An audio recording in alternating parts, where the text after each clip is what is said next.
She had nothing, no roof over her head, no family to call her own, and no hope left in her heart. Day after day, she sat outside cafes watching people walk past, holding out her hand, praying for a coin or two just to silence the hunger clawing at her stomach. But one winter morning, when the world seemed colder than ever, a stranger placed not coins, but a steaming cup of coffee in her trembling hands. That single gesture, simple, human, and unexpected, would light a spark inside her. From that moment, her story changed.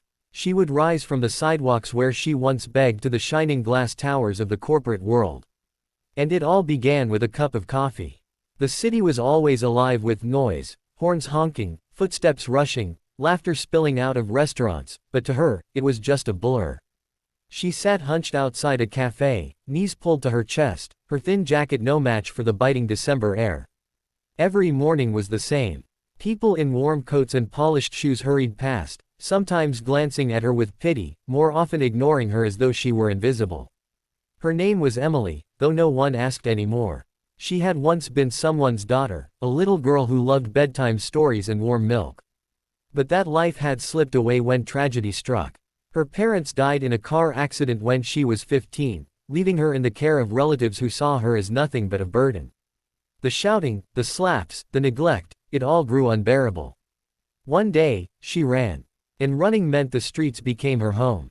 For years, she survived on scraps, shelters, and the occasional kindness of strangers, though most days kindness was scarce.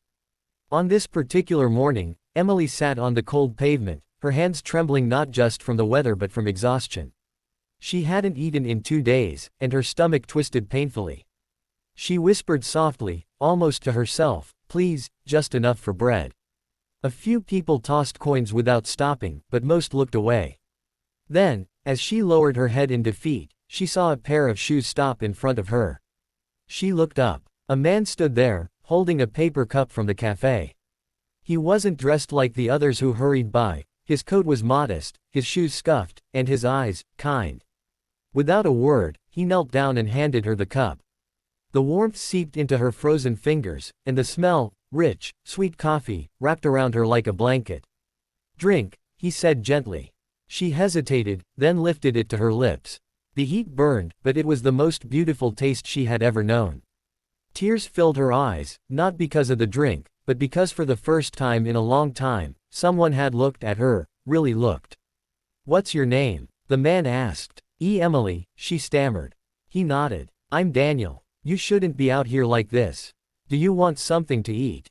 She swallowed hard, torn between shame and hunger. Finally, she nodded. Daniel went inside, returned with a sandwich, and handed it to her. As she devoured it, he sat beside her on the curb, ignoring the stares of passers-by. For 30 minutes, they talked. Emily told him bits of her story, pieces she rarely shared, while Daniel listened without interruption. When he stood to leave, he handed her a small card. "Come here tomorrow. Same time. I want to see you again." On the card was the name of his small local coffee shop, not far from where she sat. Emily clutched it like treasure. That night, under the dim streetlights, she whispered a promise to herself. Maybe, just maybe, this was her chance. The next morning, Emily stood nervously outside Daniel's shop. She had almost convinced herself not to come, terrified it was some cruel joke, but something inside her pushed her forward. When she stepped in, warmth enveloped her, warm light, the smell of fresh pastries, the hum of soft music. Daniel spotted her immediately and smiled. "Emily, you came." He guided her to a corner table and brought her another cup of coffee, this time with cream and sugar. As she sipped, he asked about her life, school, dreams, the things she liked. Emily spoke hesitantly at first, but soon words tumbled out.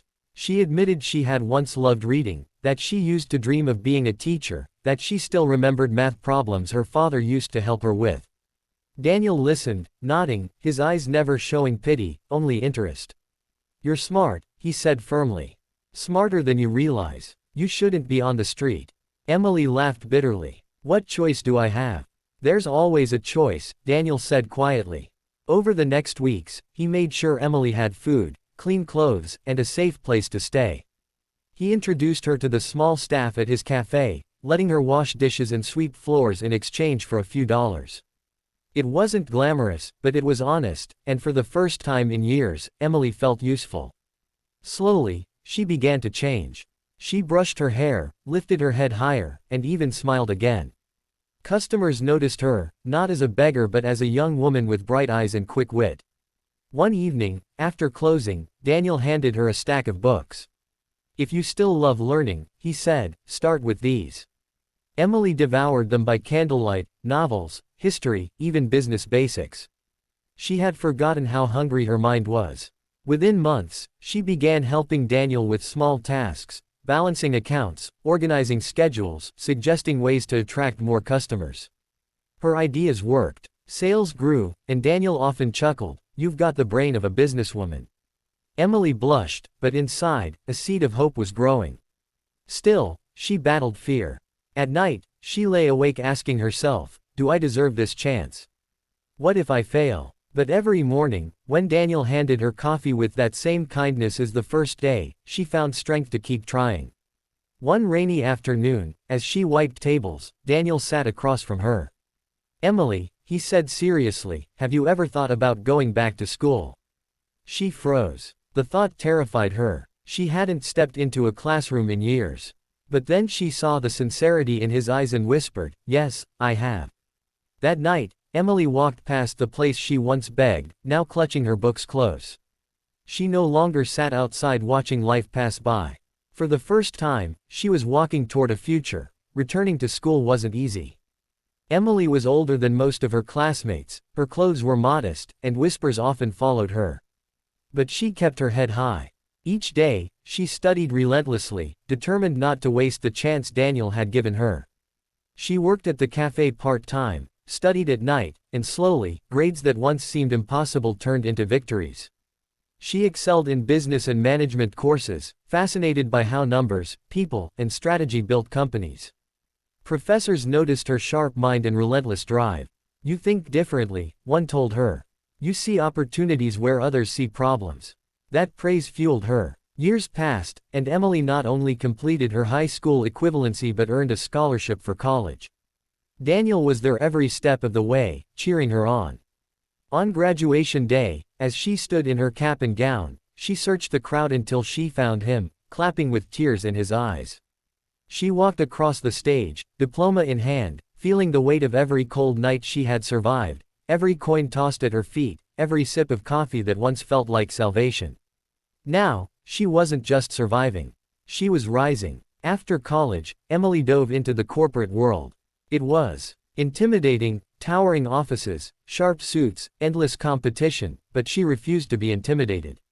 She started at the bottom, as an assistant, learning everything she could, watching how leaders made decisions. Her background made her sharper, hungrier, more resilient than anyone else.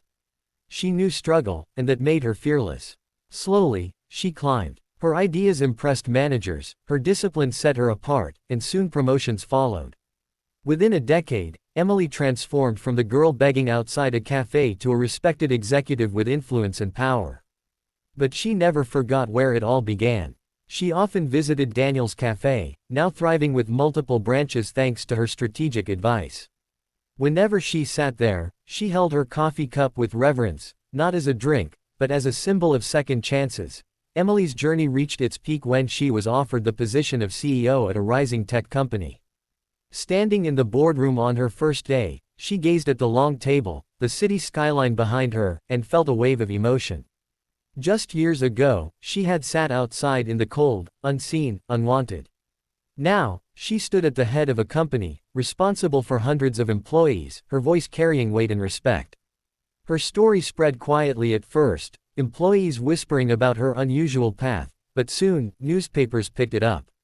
From begging to boardroom, the CEO who once slept on streets. Interviews followed, and Emily became not just a leader but an inspiration. But for Emily, the greatest moment wasn't the applause or the headlines. It was the day she returned to that exact cafe corner where she had once begged. She sat on the pavement, now in a tailored suit, holding a cup of coffee. Passers-by stared, puzzled, until a young homeless girl approached hesitantly, much like Emily once had. Emily smiled, handed her the cup, and whispered, "Drink. You're more than this street. Your life can change." The girl's eyes widened, and Emily knew, a new story had just begun. That night, she visited Daniel. He was older now, his hair grayer, but his smile was the same. "You did it," he said, pride shining in his eyes.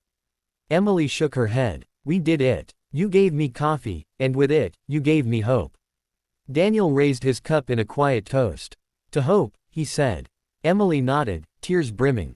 To hope, and to never underestimating what a single act of kindness can do. From that day forward, Emily made it her mission to open programs for the homeless, offering shelter, education, and jobs.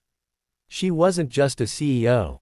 She was a reminder that even the smallest gesture, like a cup of coffee, could ignite a fire powerful enough to change lives. And every morning, when she sat in her office with coffee in hand, she remembered the girl she once was, and the stranger who saw her not as a beggar, but as a human being with potential. If this story touched your heart, remember, kindness is never small. A single act can change someone's entire life. So the next time you see someone struggling, don't just walk past, stop, smile, offer a hand. Who knows, you might be the reason they rise from the street to the boardroom. Share this story with your friends, subscribe to Kindness Vibes, and let's spread more hope, more love, and more kindness in the world, one story at a time. If this story touched your heart, remember, kindness is never small. A single act can change someone's entire life.